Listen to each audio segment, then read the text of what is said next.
আসসালামু আলাইকুম, আপনারা শুনছেন সংবাদ শিরোনাম। শাহজালাল প্রযুক্তি বিশ্ববিদ্যালয়ের আগামীকালের ছাত্র সংসদ নির্বাচন স্থগিত করেছেন হাইকোর্ট। প্রতিবাদে শিক্ষার্থীদের বিক্ষোভ।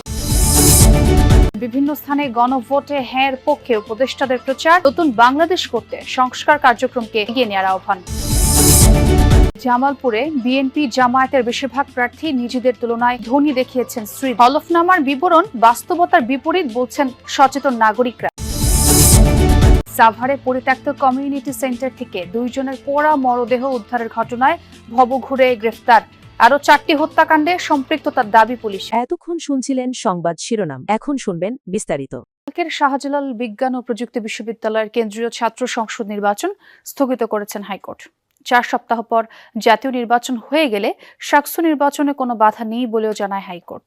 সোমবার বিচারপতি ফাহমিদা কাদের ও বিচারপতি মোহাম্মদ আসিফ হাসানের হাইকোর্ট বেঞ্চ এই আদেশ দেন।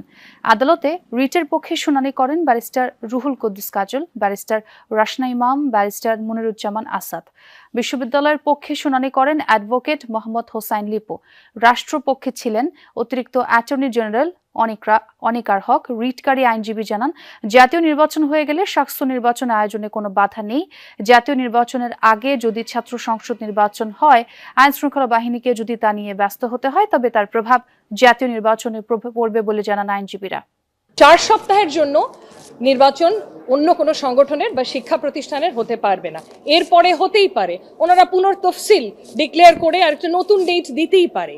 কোনোভাবেই কিন্তু শাহজালাল ভুক্তভোগী হচ্ছেন না, একটু পিছাচ্ছে। ওনারা এখনো ইলেকশন শিডিউল ডিক্লেয়ার করতে পারেন নতুন একটা ডেট দিয়ে। এই ডেটটা ফেব্রুয়ারির 12 তারিখের পরে। পূর্ব নির্ধারিত সময় আগামীকালকেই কেন্দ্রীয় ছাত্র সংসদ ও হল সংসদ নির্বাচন অনুষ্ঠানের দাবিতে বিক্ষোভ করেছেন সিলেট শাহজালাল বিজ্ঞান ও প্রযুক্তি বিশ্ববিদ্যালয়ের শিক্ষার্থীরা। দুপুরে উচ্চ আদালতে নির্বাচন স্থগিতের খবর পাওয়ার পরপরই ক্যাম্পাসের সামনে সিলেট সুনামগঞ্জ আঞ্চলিক মহাসড়কে অবস্থান নেন তারা। এতে মহাসড়কের একপাশে যান চলাচল বন্ধ হয়ে যায়। শিক্ষার্থীদের দাবি, আগামীকালই হতে হবে কেন্দ্রীয় সংসদ ও হল সংসদের নির্বাচন। এদিকে দুপুরে 8 নির্বাচন কমিশনার দায়িত্ব থেকে পদত্যাগের ঘোষণা দেন। কয়েক দফা তারিখ পরিবর্তন করে 20 জানুয়ারি সাকসু নির্বাচনের তারিখ ঘোষণা করা হয়। দেশের বিভিন্ন জেলায় গণভোটের প্রচারে অংশ নিয়েছেন অন্তর্বর্তী সরকারের উপদেষ্টারা। এ সময় তারা গণভোটে হ্যাঁর পক্ষে থাকতে সবার প্রতি আহ্বান জানান। বলেন, জনগণের আকাঙ্ক্ষা অনুযায়ী নতুন বাংলাদেশ করে তুলতে হলে সংস্কার কার্যক্রমকে এগিয়ে নিতে হবে। এজন্য গণভোটে হ্যাঁর বিজয় জরুরি। গণভোট নিয়ে সচেতনতা বৃদ্ধির লক্ষ্যে বগুড়ায় বিভিন্ন শ্রেণী পেশার মানুষের সাথে মতবিনিময় সভার আয়োজন করে জেলা প্রশাসন।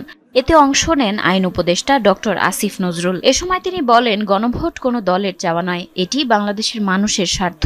বৈষম্য, নিপীড়ন ও দুর্নীতি বন্ধ করতে হ্যাঁ ভোট দেওয়ার আহ্বান জানান আইন উপদেষ্টা। যদি চান শেখ হাসিনার আমলের মতোই বাংলাদেশে দুর্নীতি চলুক, বৈষম্য চলুক, সরকারি দল একচ্ছত্রভাবে সকল ক্ষমতা ভোগ করুক, এই সমস্ত অন্যায় অবিচারের যদি আপনি পক্ষে থাকেন, তাহলে আপনি না ভোট দিবেন। চাঁদপুরে গণভোটের প্রচার ও ভোটার উদ্বুদ্ধকরণ কর্মসূচি উদ্বোধন করেন অর্থ উপদেষ্টা সালেউদ্দিন আহমেদ। হাসান আলী স্কুল মাঠে জেলা প্রশাসনের বিভিন্ন স্টল ঘুরে দেখেন তিনি। এর আগে অর্থ উপদেষ্টা অংশ নেন জেলা প্রশাসন আয়োজিত মতবিনিময় সভায়। এ সময় সবাইকে গণভোটে হ্যাঁ এর পক্ষে থাকার আহ্বান জানান তিনি। আমরা বলছি এটা ইউনিভার্সাল, আমরা এই জন্য বলছি এটা এই ধরনের সংস্কার যে কোনো সরকারি কিন্তু আমরা যে সংস্কারের পক্ষে বলি। নির্বাচন ও গণভোট নিয়ে জয়পুরহাটে বিভিন্ন সরকারি দপ্তরের কর্মকর্তাদের সাথে মতবিনিময় করেন মুক্তিযুদ্ধ বিষয়ক উপদেষ্টা ফারুকী আজম। এ সময় তিনি বলেন, জুলাই অভ্যুত্থানে গণহত্যার বিচার, রাষ্ট্র সংস্কার সহ 3টি ম্যান্ডেট নিয়ে গণভোট। সে কারণে সবাইকে হ্যাঁ ভোটের পক্ষে প্রচারের আহ্বান জানান। যে দলের জনসমর্থন বেশি সেই দল নির্বাচিত হবে। এই রকমের যদি তত্ত্বাবধায়ক সরকারের মাধ্যমে সবকটা নির্বাচন হোক, এটা যদি আপনি আশা করেন, তাহলে আপনাকে হাতে ভোট দিতে হবে। জামালপুরে ভোটের মাঠে ধনী প্রার্থী ছড়াছড়ি। বিএনপি ও জামায়াতের অধিকাংশ প্রার্থী নিজের তুলনায় স্ত্রীদের বেশি ধনী দেখিয়েছেন। এসব প্রার্থীর হলফনামায় প্রদর্শিত আয় ও সম্পদ বিবরণী বাস্তবতার বিপরীত বলছে সচেতন মহল। তাদের মত, হলফনামার সব বিষয় যাচাই বাছাই। মনোনয়নপত্র জমা ও যাচাই বাছাই শেষে জামালপুরের 5টি আসনে টিকে যাওয়া প্রার্থীদের হলফনামার হিসাব এখন আলোচনায়। জামালপুর 1 আসনের বিএনপির প্রার্থী এম রশিদুজ্জামান মিল্লাত। হলফনামা অনুযায়ী বিভিন্ন পেশা, বাড়ি ভাড়া ও ব্যাংক থেকে তার বার্ষিক আয় 1,98,00,000 টাকার বেশি। স্থাবর অস্থাবর সম্পদ 12 কোটি টাকার কাছাকাছি। নিজের 105 তোলা ও স্ত্রীর 50 তোলা স্বর্ণ রয়েছে। সব প্রার্থীর মধ্যে শুধুমাত্র তিনি একটি পিস্তল ও শটগানের মালিক। 2 আসনে বিএনপির প্রার্থী সুলতান মাহমুদ বাবু। অস্থাবর সম্পদের পরিমাণ 1,30,80,000 টাকা। দলের বিপদের সময়ও বিএনপির এই নেতার নামে কোনো মামলা নেই। স্ত্রীর অস্থাবর সম্পদের পরিমাণ 1.5 কোটি টাকারও বেশি। একই আসনে জামাতের প্রার্থী সামিউল হক, তিনি কেন্দ্রীয় কমিটির দায়িত্বশীল পদে রয়েছেন। চাকরিজীবী এই প্রার্থীর অস্থাবর সম্পদ 1,13,00,000 টাকারও বেশি। বছরে আয় 17.5 লাখ টাকা। স্ত্রীর স্বর্ণ না থাকলেও নিজের নামে রয়েছে 5 ভরি।